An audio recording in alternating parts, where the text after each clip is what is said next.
नमस्कार, वक्त बिहार प्राइम का है। मैं हूं राजेश कुमार। प्रधानमंत्री नरेंद्र मोदी ने बिहार विधानसभा चुनाव के दूसरे चरण के प्रचार के लिए छपरा, समस्तीपुर, मोतिहारी और पश्चिमी चंपारण में चुनावी सभा को संबोधित किया। प्रधानमंत्री ने कहा, जब जम्मू कश्मीर से अनुच्छेद 370 हटाया गया तब कुछ नकारात्मक लोगों ने कहा कि कश्मीर में आग लग जाएगी, खून की नदियां बह जाएंगी, ना जाने क्या क्या बोल गए। तो आज प्रधानमंत्री ने कई बातों का जिक्र किया, विपक्ष को घेरा, क्योंकि बिहार चुनाव में अभी 2 चरण बाकी हैं और दिग्गज चुनावी मैदान में हैं। क्या कुछ कहा प्रधानमंत्री ने, सुनते हैं उन्हें। और बहनों, मेरे प्यारे भाइयों बहनों, आपको मालूम है, ये एनडीए सरकार, यही मोदी की सरकार और यही पार्लियामेंट ने 10 साल के लिए आरक्षण को आगे बढ़ाया है। इतना ही नहीं, कई दशकों से सामान्य वर्ग के लोग मांग करते थे कि भाई हम सामान्य वर्ग के लोग हैं, लेकिन हमारे में भी गरीबी है, कोई तो हमारी तरफ देखो। ये वोट बैंक की राजनीति करने वालों ने सामान्य वर्ग की उपेक्षा की। हमने हिम्मत के साथ सामान्य वर्ग के गरीबों को भी 10% का आरक्षण दे दिया और इस देश में कोई संघर्ष नहीं हुआ, कोई जहर नहीं फैला, कहीं जातिवाद की बलि कोई चढ़ा नहीं। सबको साथ लेकर के इतना बड़ा फैसला किया, सब समझ के स्वीकार किया, क्योंकि हम एक मंत्र को लेकर के जीते हैं, सबका साथ, सबका विकास, सबका विश्वास। मेरे प्यारे भाइयों बहनों, जब जम्मू कश्मीर से धारा 370 हटा गई तब भी इन्होंने यही कहा कि कश्मीर में आग लग जाएगी, खून की नदियां बहेगी, भारत और कश्मीर का नाड़ का संबंध कट जाएगा, न जाने क्या क्या बोला।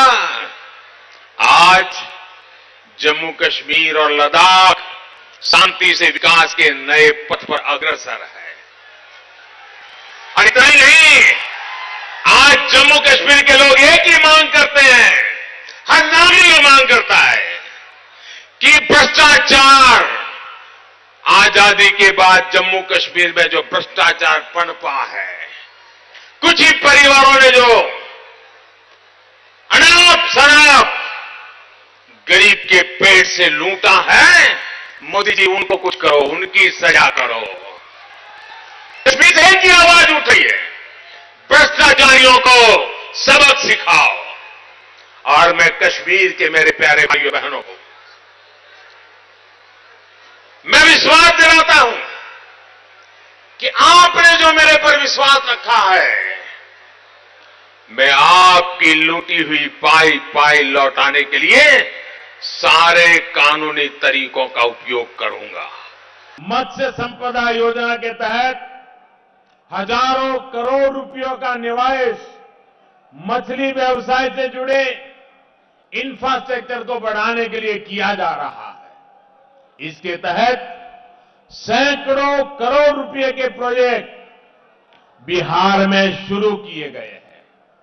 भाइयों और बहनों, बिहार के क्षेत्र में गन्ना भी देश की आत्मनिर्भरता का और बिहार के युवाओं के रोजगार का एक बड़ा माध्यम बन सकता है।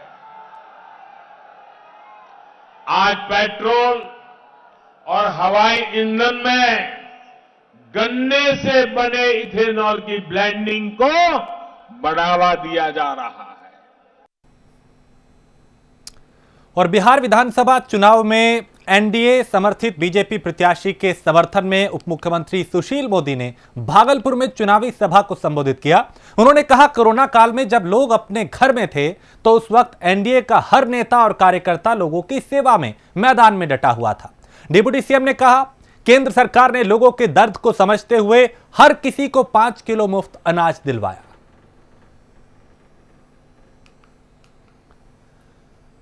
तो सुशील मोदी यहां पे चुनावी सभा को संबोधित करते हुए इस बात का जिक्र करते नजर आए कि केंद्र सरकार के साथ मिलकर ही बिहार सरकार ने बेहतर काम किया है।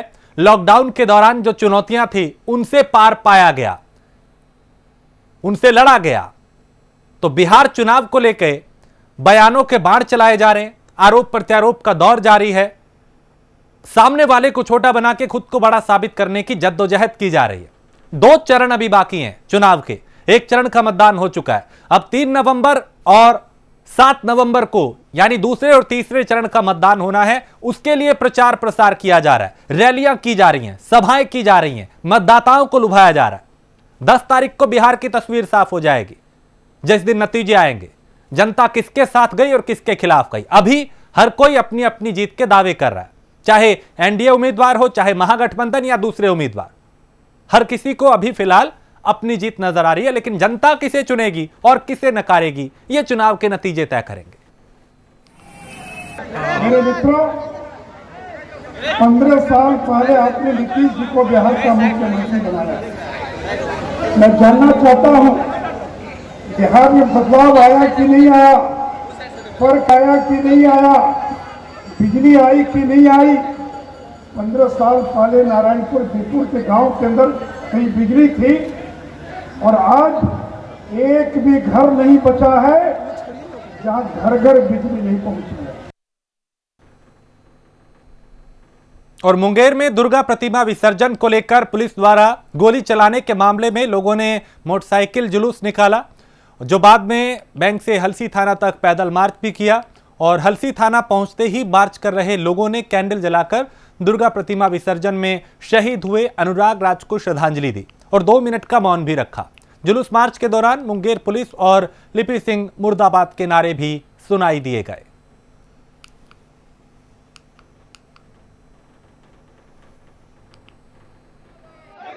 पूजा करोगे बिहार में तो गोली लगेगी कपार में। जी हाँ, ये स्लोगन आप सोशल मीडिया पर आसानी से देख सकते हैं। चूँकि मुंगेर गोलीकांड को लेकर लोगों में आक्रोश कम होने का नाम नहीं ले रहा है। पदाधिकारी भी बदले गए हैं, बावजूद लोगों का आक्रोश आप सड़कों पर आसानी से देख सकते हैं। तो कुछ लोग आक्रोश अपना व्यक्त कर रहे हैं लखीसराय जिले के लखीसराय सिकंदरा मुख्य मार्ग स्थित हलसी सड़क पर। तो आइए उनसे पूछना चाहते हैं कि क्या मांग है और यह आक्रोश कब तक जो है सो दिखेगा। तो हमारे साथ हैं हलसी से। जी, अपना नाम। मेरा नाम प्रफुल्ल कुमार हुआ। क्या मांग हलसी है प्रखंड के हम लोगों का मांग यही है कि जो भेदभाव प्रशासन के द्वारा किया जाता है, मुंगेर में जो मूर्ति विसर्जन के समय जो घटना घटी है वो सिर्फ मुंगेर के लिए नहीं, बिहार के लिए नहीं, पूरे देश के लिए ये शर्मसार कर देने वाली घटना है। इसकी जितनी भी निंदा की जाए वो कम होगी। इसी को देखते हुए यहाँ के आम लोग पुलिस के खिलाफ इतना आक्रोश है कि लोग आंदोलन के लिए आतुर है। लेकिन यहाँ के बुद्धिजीवी लोग जो हमारे चाचा हैं, पिताजी हैं, इन लोगों के सहयोग से हम लोग शांतिपूर्ण प्रदर्शन करते हुए एक सरकार को मैसेज देना चाहते हैं कि इस तरह की घटना आम लोगों के साथ नहीं होनी चाहिए। और इस तरह की घटना होगी तो आज तो हम लोग शांतिपूर्वक प्रदर्शन कर रहे हैं, आगे आने वाले भविष्य में हम लोग आंदोलन करेंगे जिसका कि भरपाई सरकार पूरा नहीं कर पाएगी। तो कुछ लोग हैं जो कि बैनर भी लगाए हुए हैं अनुराग राज अमर रहे, और खास करके लिपि सिंह के प्रति लोगों में काफ़ी आक्रोश है। तो लिपि सिंह के प्रति लोग क्या कहना चाहेंगे लिपि सिंह के प्रति? लिपि सिंह को सरकार को कड़ी से कड़ी सज़ा देनी चाहिए। ये हमको लगता है कि जालियांवाला बाग हत्याकांड की तरह ये दोहराया गया है। ये लग रहा है कि लिपि सिंह नहीं बल्कि जनरल डायर के जैसे अपना प्रभाव दिखाए। तो हमारे साथ सिर्फ युवा और वयस्क ही नहीं है, हमारे साथ वृद्धजन भी हैं। उनको भी जो है सो आक्रोश जो है सो माता का जो भसान चल रहा था, गोलीकांड हुई है, उसको लेकर आक्रोश है। क्या कहेंगे आप? पुलिस प्रशासन की जो रवैया है, माने एक हिंदू त्यौहार के अवसर पर और हम लोग मूर्ति विसर्जन करने के लिए उसमें अत्याचार जो किया, इसकी न्यायिक जांच हो और उनके ऊपर 302 का मुकदमा चलाया जाए। लिपि सिंह के ऊपर 302 का, बर्खास्ती नहीं। बाबूबरही विधानसभा क्षेत्र के कामेपट्टी में अपने उम्मीदवार महेंद्र प्रताप सिंह के पक्ष में चुनावी सभा को संबोधित करते हुए आरएलएसपी के राष्ट्रीय अध्यक्ष केंद्रीय मंत्री उपेंद्र कुशवाहा ने कहा कि इस बार के चुनाव में बिहार के विकास के लिए वोट दें। जाति और धर्म के नाम पर बिहार का विकास नहीं हो सकता। उन्होंने आगे कहा कि एक एक कर आपने 30 साल तक सभी को मौका दिया, लेकिन बिहार में विकास अभी शून्य है। यहां के मजदूर रोजी रोटी के लिए बाहर जाते हैं, उनका कितना अपमान हुआ इसे सभी ने देखा है।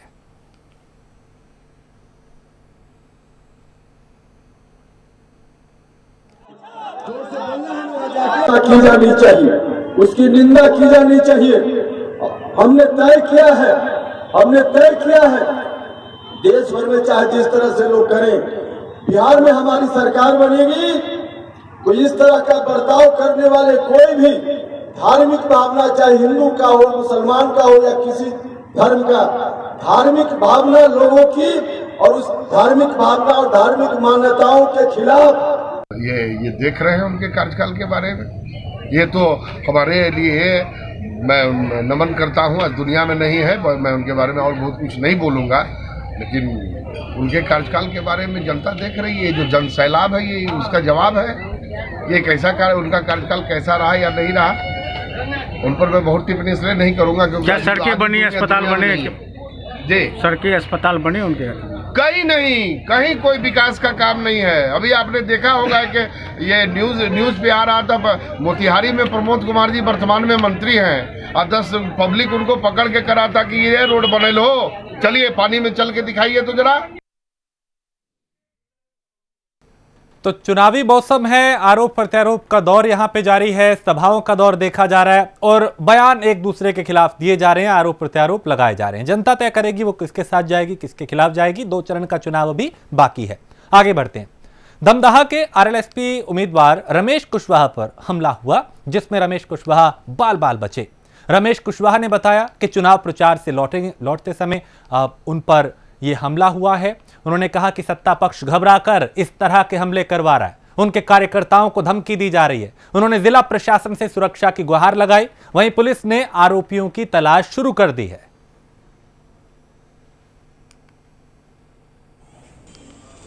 जो है कि कमाल है। अभी हम लोग धमदाहा से आ रहे थे, 3 गाड़ी से थे, ओवरटेक हमारे ऊपर किया गया था। एक ब्लैक कलर का कार था, उसमें 2 नौजवान था जैसा हमको लगा। वही आदमी जो है कि हमको यहाँ ऑफिस में लगा तो हम रूम के अंदर घुसे, तो जैसे रूम के अंदर घुसे तो गोलियाँ चली, जिसका एक गोलियाँ का जो है कि रूम के अंदर है, एक बाहर है। संजोग से रूम लगा दिए, नहीं तो स्पॉट डेड था मेरा। गोली 2-3 राउंड लगता है चला है, 2 तो हाँ। शंका जो है कि ये पॉलिटिकल है, ये जो है कि सत्ता पक्ष घबरा गया है धमदाहा को लेके, हमारा कार्यक्रम को देके ये लोग घबरा गया है, इस हिसाब से ये लोग कर रहा है। ये बिल्कुल सत्ता पक्ष का ही। और बिहार की खगड़िया विधानसभा इलाके से कांग्रेस उम्मीदवार छत्रपति यादव ने प्राइम न्यूज से बात की। इस दौरान उन्होंने अपनी जीत का दावा किया है और वो क्या कुछ कह रहे हैं उन्हें सुनते हैं। हम अभी पहुंचे हैं कांग्रेस के छत्रपति यादव जी के पास। सबसे पहले बहुत बहुत स्वागत है प्राइम न्यूज में सर। धन्यवाद आपको भी। सर, इस बार आप विधायकी लड़ रहे हैं, किस प्रकार से जनता आपके साथ है, क्या कह रही है? जनता चाहता है नए विधायक को चुने और जो सामाजिक कार्य से जुड़े रहे उसी व्यक्ति को लाए। पिछले 5 वर्षों में विकास की यात्रा कहाँ थम गई? मैं तो पूरा विधानसभा घुमा हूँ, कहीं विकास नजर ही नहीं आ रहा है। सारे गांव उदास पड़ा हुआ है, जितने ग्रामीण हैं सबके चेहरा पर खुशी नहीं है, भय और आतंक का माहौल बना हुआ है। कहीं सामाजिक व्यवस्था नहीं देख रहे हैं। जितने गांव आप जाइए कहीं सड़क दुरुस्त नहीं है, नाला दुरुस्त नहीं है, पीने का पानी दुरुस्त नहीं है, बिजली की लाइन सही नहीं है, स्कूल व्यवस्था ठीक नहीं है, प्रशासन का जो पहुँच है वो नहीं है। जो अभी तक विधायक रह चुके हैं उनके खौफ से लोग डरे हुए हैं, भय से डरे हुए हैं। मैंने सारा माहौल देखा है इस क्षेत्र में। आपकी इस बार लड़ाई पूर्व विधायक पूनम जी से है, रेणु कुशवाहा जी से है, मनोहर जी से है। उन लड़ाइयों के बीच आप अपने आप को कहां देखते हैं? नहीं, मुझे किसी से लड़ाई नहीं है, मुझसे किसी को लड़ाई है।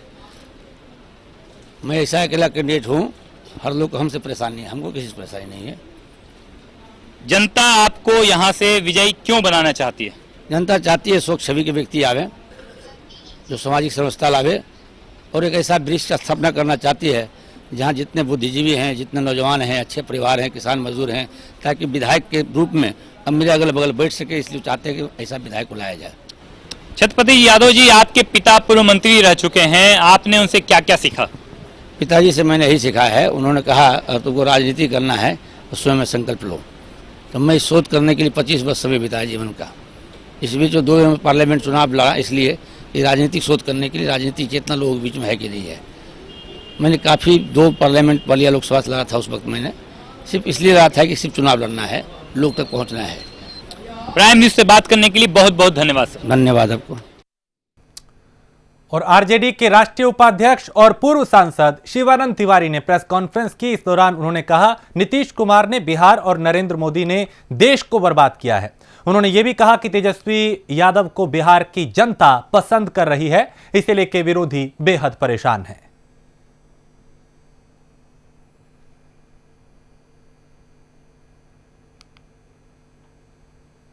तो बयानों के जो बाण हैं वो एक दूसरे पे चलाए जा रहे हैं और आरोप प्रत्यारोप का जो दौर है वो लगातार किया जा रहा है। एक दूसरे जो दिग्गज हैं वो एक दूसरे पे वार प्रतिवार कर रहे हैं जुबानी, और इसमें चाहे उपेंद्र कुशवाहा हो, नीतीश कुमार हो, सुशील मोदी हो या फिर दूसरे दिग्गज जो हैं वो चुनाव प्रचार में एक दूसरे को घेरते हुए नजर आ रहे हैं।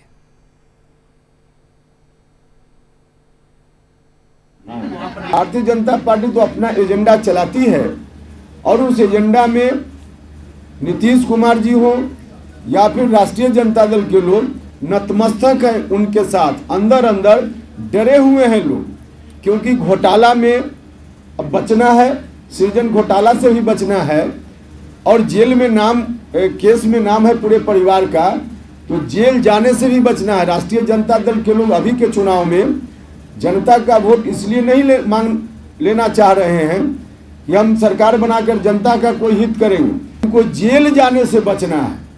राष्ट्रीय जनता दल के युवराज को जेल जाने से बचना है और अपने पिताजी को जेल से बाहर करना है, इसलिए लोग वोट मांग रहे हैं। जनता का हित इनकी नजर में नहीं है।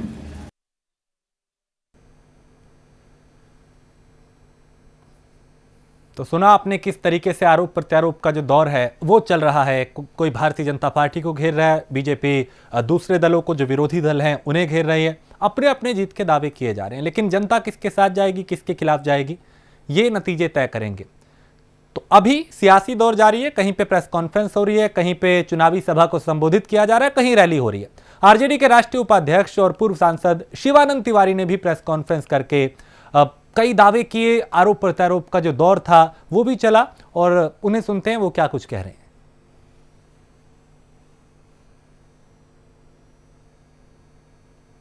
केंद्र सरकार से वित्त विभाग बिहार सरकार को 14 से अब तक कोई राशि प्राप्त नहीं है, कृपया सूचना ग्रहण की जाए। ये बिहार सरकार का वित्त विभाग ये जवाब दे रहा है और ये जवाब इन्होंने दिया है 29/5/2019 में, यानी साल भर भी नहीं हुआ उस समय का ये है, ये स्थिति है। और उसके बाद भारतीय जनता पार्टी के राष्ट्रीय अध्यक्ष अभी 2 दिन पहले हिसाब जुड़ा रहे थे, 1,25,000 करोड़ तो खर्च हुआ ही, उसके अलावा अमुक मद में 40,000 करोड़, तो अमुक मद में कितना हजार करोड़, ये उन्होंने घोषणा किया। और सुपौल के छातापुर विधानसभा से जन अधिकार पार्टी के उम्मीदवार संजीव मिश्रा ने कई गांवों में जाकर जनसंपर्क अभियान चलाया। इस दौरान लोगों ने आशीर्वाद देकर उन्हें अपना समर्थन भी दिया और संजीव मिश्रा ने कहा कि वो नेता नहीं, समाज के बेटे हैं। वो बेटा बनकर छातापुर विधानसभा का विकास करना चाहते हैं। छातापुर की जनता उन्हें मौका देगी तो वो छातापुर की तस्वीर बदल देंगे।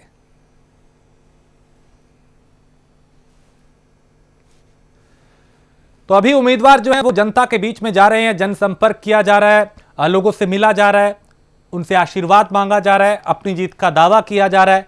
जनता किसके साथ जाएगी, किसके खिलाफ जाएगी, ये तो चुनाव के नतीजे तय करेंगे। लेकिन फिलहाल उससे पहले सभी पार्टियों के जो उम्मीदवार हैं वो अपने अपने क्षेत्रों में जाके जनसंपर्क अभियान चला रहे हैं, लोगों की समस्याओं को सुन रहे हैं, उन्हें जीतने के बाद उन समस्याओं का समाधान करने के भी दावे किए जा रहे हैं। लोगों का समर्थन तो आज से नहीं है, लोग अभी आ रहे होंगे, घूम रहे होंगे। हम तो पिछले कई साल से घूम रहे हैं, लोगों के बीच में है, लोगों का आशीर्वाद मिल रहा है और हम लोग बहुत रिलैक्स मूड में काम कर रहे हैं। वो हाई तौबा नहीं है, इसलिए हम लोग ऑलरेडी सबसे पहले मिल चुके हैं और एक एक दरवाजा पे जा चुके हैं, एक एक वार्ड में जा चुके हैं। पंचायत तो बहुत दूर की बात है, इसलिए हम लोग बहुत रिलैक्स में है। लोगों का आशीर्वाद मिल रहा है, प्यार मिल रहा है, समर्थन मिल रहा है और हम लोग भारी मत से जीत रहे हैं। और भागलपुर के बिहपुर में हुए आशुतोष हत्याकांड के मामले में मुख्य आरोपी की गिरफ्तारी का मामला अब तूल पकड़ने लगा है। वहीं थानाध्यक्ष की गिरफ्तारी को लेकर ब्राह्मण समाज संगठन ने प्रेस कॉन्फ्रेंस की और संस्था के लोगों ने कहा कि जिस तरह आशुतोष की हत्या पुलिस ने की, समाज और परिजन बहुत दुखी हैं। साथ ही उन्होंने मामले में मुख्य आरोपी बिहपुर थानाध्यक्ष को गिरफ्तार ना होना और सरकार के संज्ञान ना लेना, उन्होंने कहा कि ये कहीं ना कहीं नाकामी है। यानी कि लोगों का जो गुस्सा था वो यहां पे फूटता हुआ नजर आ रहा है।